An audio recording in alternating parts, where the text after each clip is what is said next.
Okay. Bag of holding potatoes. Oh my god, bag of holding.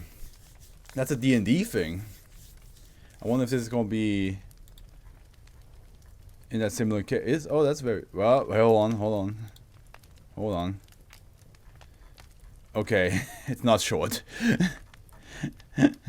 The SB itself is short, but then there's an exploration log, which I will read.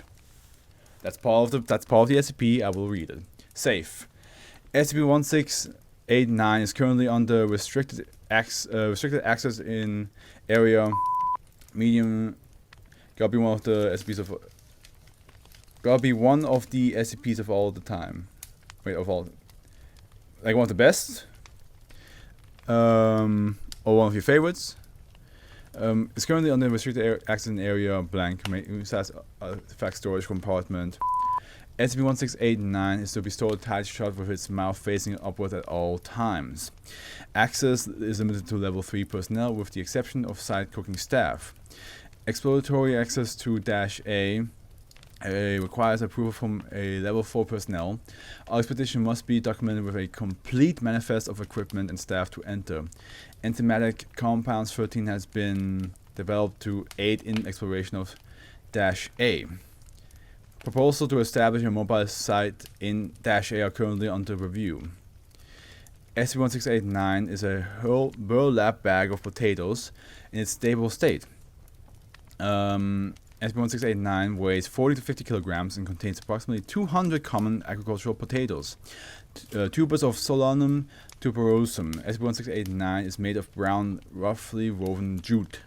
To be honest, potatoes, when they fucking grow roots out of themselves and just grow all over the place, that alone is an SCP in our world, to be honest.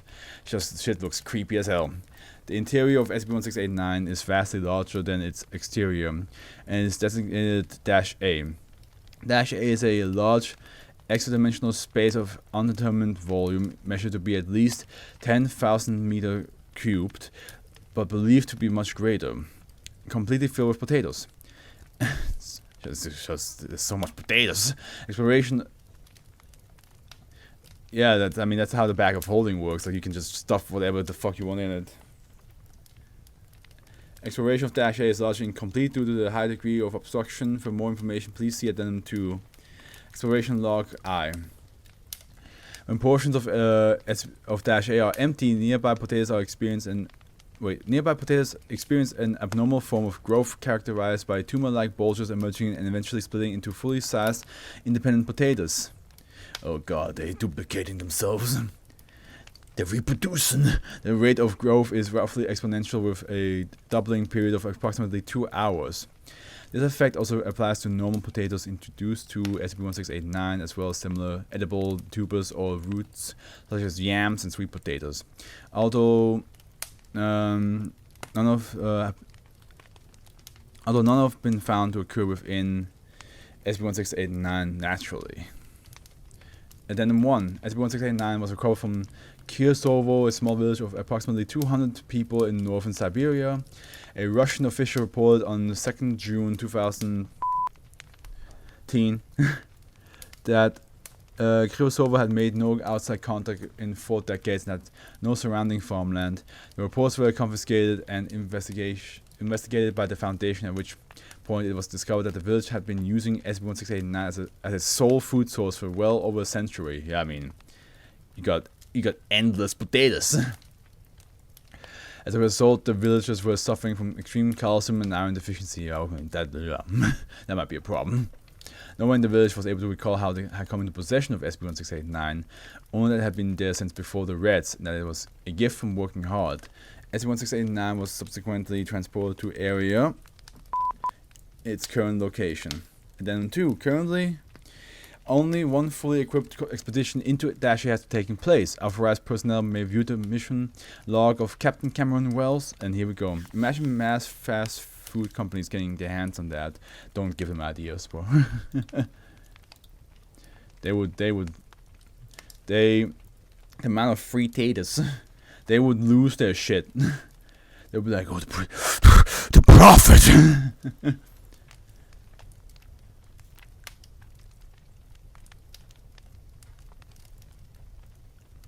We can have more chain restaurants all over the place because we will always have so much taters. Opening statement: exploratory mission -I was scheduled on my eyes. I'm so tired. Infinite fries. No boy, no dude. The amount of oil you gotta use for fries. 8th of August 2000. Team of an exploration team of 4 led by Captain Cameron Wells. Oh, 4 people. I have to give them 4 different voices. Great. The team was informed of the upcoming assignment on 2nd August 2015. For more information, see document Mission I Equipment Manifest. Mission log Captain Wells. Okay, so it looks like it's all Captain Wells, maybe? Who knows? But here we go. What kind of voice do I want to give Captain Wells?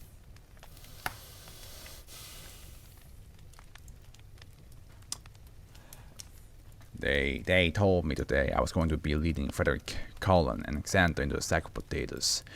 Okay, apparently, technically you can extract oil out of potatoes a small amount, so it's not worth it. Yes, but if you automate it, you could have oil for life. Oh, okay, there you go.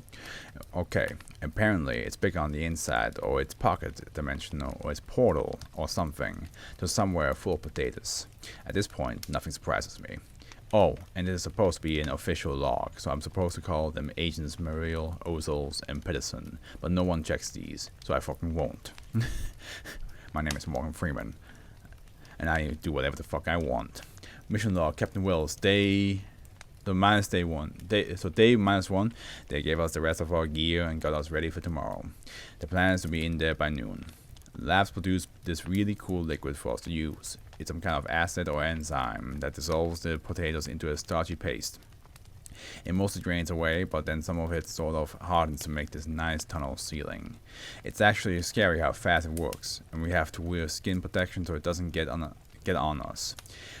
With spray nozzles, we can carve our way straight into the potatoes. Mission log, Captain Wells, day 0. It was pleasant to find that they had already cleared out a small room on the other side of SB-1689, made of plywood. It was certainly weird, crawling into a bag and coming out in a totally different room, but again, nothing surprises me. We actually didn't see any potatoes right away. Then we opened up the excavation door and yep, well, wall of potatoes. Potatoes above and in front and below. We decided to cut a roughly 2 by 2 meter tunnel straight forward. Compasses then don't work here, but there isn't a very good chance of getting lost because we can always find our way back from the radio signal. Mission log, Captain Wells, day. Is it all Captain Wells? Let me just double check. Yeah, it looks like it's all Captain Wells. Day 1, excavating slow work. We can clear out about 30 meters an hour. That sounds glacial, but it's 120 cubic meters of potatoes, and that's a kilometer in 2 days if we make good efforts. And it isn't that hard. 2 of us spray and 2 of us shovel away the goop. Every 100 meters or so we put up some support beams. Whoever invented this enzyme is a genius. Day 2. God, I hate the odor of this stuff. I actually like the smell of potatoes, but because of the enzyme, this place smells like vomit. I'm sick of it already. Fuck. Day 5, we accidentally spilled some enzyme on the ground today, and turns out we were only like a meter off this concrete floor. Command's really surprised. This is the first thing other than potatoes they found. Cool. We decided to just start going on the floor. It's not too inconvenient, and it's nice to have a solid footing. Day 8. Did you know that the word spud comes from digging with a spade to make the hole you plant them in? Colin did, and she made sure we did all too, and she repeated the word spud to herself all day while we were excavating. Day 9. There's hardly even Asian work. Why don't they have decals during this? Day 11. Tomorrow we're on our own. It's becoming too inefficient to resupply us every few days. So Command's providing us with 2 months of MREs and tanks of more than enough enzyme to last that long. If we haven't found anything after that, they say that the mission will be abandoned. Obviously, we still have radio contact. Day 12. It's nice being alone with the team. At night, it's almost like camping. Yeah. Camping in a weird cavern made of spuds. Day 16. Out of the blue, something interesting happened. We found a wall today. It's made of the same material as the floor. The base floor, not the starch stuff. Concrete. It runs at an angle, 20 degrees to our tunnel's perpendicular. Command told us to follow it. It is not like there's anything else interesting going on. Day 19. So, concrete floors and concrete walls. So today Frederick got thinking, and sure enough, concrete ceiling. This whole time it's been about 3 meters above us, which means that the whole time we've been inside of a building, a huge building. If we can map it out, we can probably find the exit and discover where where in the world this potato hell is. Day 28. Xander says it's potato. Oh wait, so yeah, potato and what is it? Tomato. So potato. Yeah. So Xander says it's potato. What the fuck? How have I not heard him say it until now? It's been 4 weeks surrounded by potatoes, and he hasn't said the word until now. He's the first person I've met who actually says it like that. Day 36. It's been longer since we started following the wall than from the wall to start. Xander thinks it isn't going anywhere, but Frederick wanted to press on. Command deferred to me, and I don't want the last month to have been pointless. We'll go for another 3 kilometers at least. Day 38. Today, we decided to blow a fucking hole in the wall. Colleen had charged in her back, God knows why. So why not? The wall wasn't going anywhere. We all stood clear and blasted. It took a long time to clear all the mashed potatoes away, but we sure enough created a 3-meter hole. Guess what was on the other side? Potatoes! Day 39. We started excavating through the hole we made, and turns out it actually is different. Outside. It definitely is outside. The ground is dirt and extremely dead grass. That means this thing isn't anywhere on Earth. I guess the building was some kind of gigantic warehouse. We've been hearing these sort of faint rumbles ever since we blew the charges. Xander's starting to go really about it.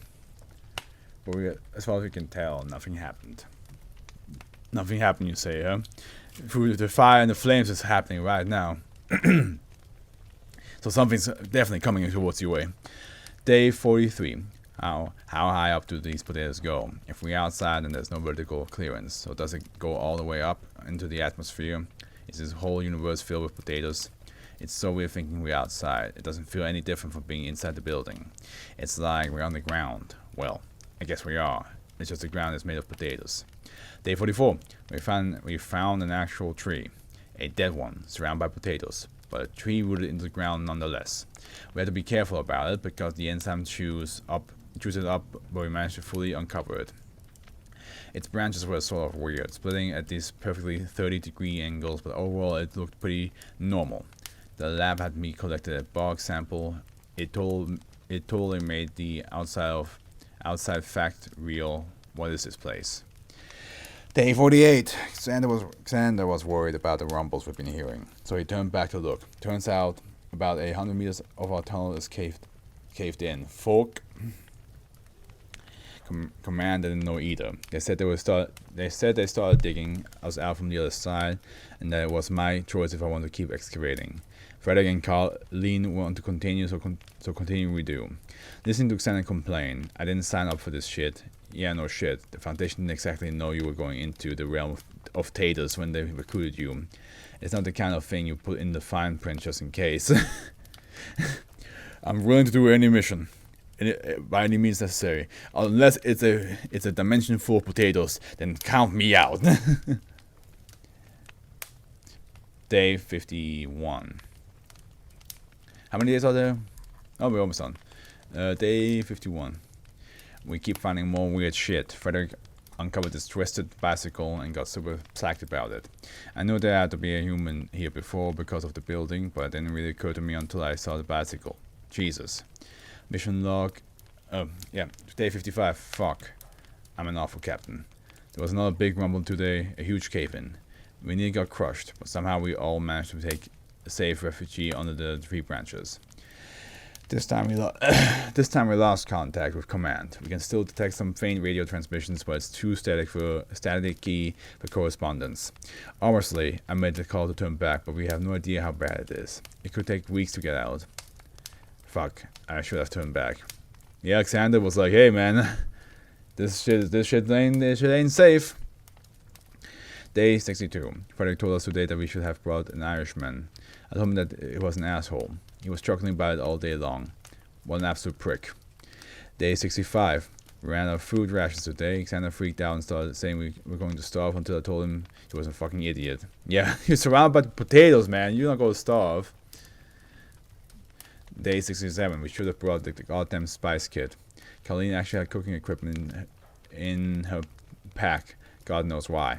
So we can prepare the potatoes a couple of different ways. But it's still potatoes. My taste buds are starting to shut down. This is going to take forever. I can't imagine having to spend over a month's wall in between potatoes. Yeah, right, a whole month. Day 68. It's too hard to clear out the original tunnels we made. It'd be quicker to just cut straight into the bag anyways. Tomorrow I'll tell my team to just start carving a new tunnel. Day 69. Nice. Fuck. We ran out of enzyme today. Sure, I noticed the supply dwindling, but it doesn't really work to ration it. Especially because they have like tumors and stuff, right? That's an early part stage. Yeah, but the tumors are just like ways for the potatoes to reproduce itself, isn't it? Wasn't like the whole part of the tumors that like out of the tumors more potatoes are coming out? Which I guess is, following your point, you're walled in with potatoes and more potatoes show up. Yeah, but still, the idea of having moving tumors is still yeah, that is definitely disgusting. Okay, so the good news is, it might be fine to eat, but still gross. Yeah, it definitely would look weird. Okay, so the good news is that we were inside the building when it happened. That means we can shovel our way out. As there's a ceiling. It's a 5 meter from the top to bottom, and I can't imagine we could make a tunnel any narrower than 1.5 meters. That's going to be slow, but we should get there. The real digging problem is space. Where are we going to dump the potatoes? The best we can do is about 5 meters behind us. So we have a little bubble of space that we just sort of move through the building. This is going to take a long time, but I'm honestly not sure what will run out first. Food is covered, and they actually got enough water in them. The oxygen is starting to get stale. Though. I don't know how much is able to fit in the cracks between the potatoes. I don't even know what to do for the morale. I've told everybody that command's probably digging from the other side and is going to find us, but they're all depressed. There was supposed to be a 65-day mission max. If I can make a joke about the word tuber, I don't remember exactly what it was stupid anyways. Day 70. Maybe it's because we were just melting them, but there's something none of us noticed before. The potatoes are really ugly looking. They got these bulges which sort of wiggle and grow slowly. Absolutely disgusting. And they're our only meal. Day 71. I hate the smell of potatoes. I'd have to warm it back just for the smell. Fuck. I called it. Yeah, you did call it. You did call it. Day 72, it's fucking smaller. A bubble of space is smaller, and it's because of more fucking potatoes. Our area wasn't precisely mentioned or anything, but Colleen was the first to mention it when we woke up, and then suddenly it's obvious to everyone. The whole area has shrunk a good 10 cubic meters. What the fuck? So I think that none of them realized at that moment that the potatoes are like self-duplicating. That's the reason why they couldn't have guessed that. They wouldn't have been able to guess that the caves that they built would like collapse, because on top of it there's like a weight of potatoes just like growing. Day 73. I was paying attention today. Those ugly bulges, they actually get pretty big fast, and when they get to be the size of potato, they split off. That's where all of the potatoes are coming from. Our area got even smaller today. Yep. Ooh, day 74. We're running out of space and time. There's barely enough room to work anymore. We're knocking elbows and shoulders while we shuffle. Fucking taters, fucking spuds, fucking yams, fucking tubers, fucking roots. I swear they kill me while I'm sleeping. I swear they'll kill me while I'm sleeping, and I'll have a potato fucking stuffed down my throat. Day 75. All day long, Santa was whining, shut the fuck up. I hate the dog too. We all hate the dog and the yellow lamps with the brown potatoes and the tasteless food. We all hate it. And the tasteless food, we all hate it. Okay. It's not like I can yell at the team. I keep them all going. I'm the captain. Captain Wells, Potato Commander. I keep it together and vent it all in these fucking logs. Day 76, I can't breathe. I can't fucking breathe and there's no room to shuffle. Fuck.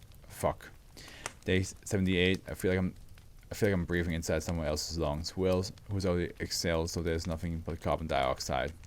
No one can even speak while we're working. We're dead within the week. Death by potatoes. Concluding statement on the 3rd November 2015, Mission Captain Wells and Agents Ossols, Merrill, and Pedersen connected with the secondary excavation team. Although they were suffering from oxygen deficiency and in a deteriorated mental state, all team members fully recovered within 3 weeks. Captain Wells declined to write a post-mission summary. Hey, they survived. Good on them. They survived the potato world and probably will not have... Can't see why he declined the summary. Yeah, I mean, it was all potatoes. I imagine he stopped eating potatoes for like maybe the rest of his life. I mean, to be fair, maybe after 5 years, he'd be like, it's a couple of fries. although to be double fair, they ate like raw, like of course cooked, but not like not at all spiced potatoes. Like there's no like it's like baked potatoes without any addition to it. Mashed potatoes without any like sauce and meat. Like I think he might be like after like a couple of years he might like be like, oh man, some peri peri fries would actually kind of hit nice right now. Oh yeah, maybe he's just trauma like maybe he has PTSD forever now, but when it comes to the potatoes. But hey, we read the NSP today. For the people on YouTube, I want to say thank you so much guys for watching. I hope you all enjoyed. And next week, well, on YouTube, this will come out at the end of March. So, but I'm almost reaching a milestone that will be happening next weekend with SB 1690, and then we've started the 1700s. All right, YouTube, AfroFluff with you. So that's the YouTube side.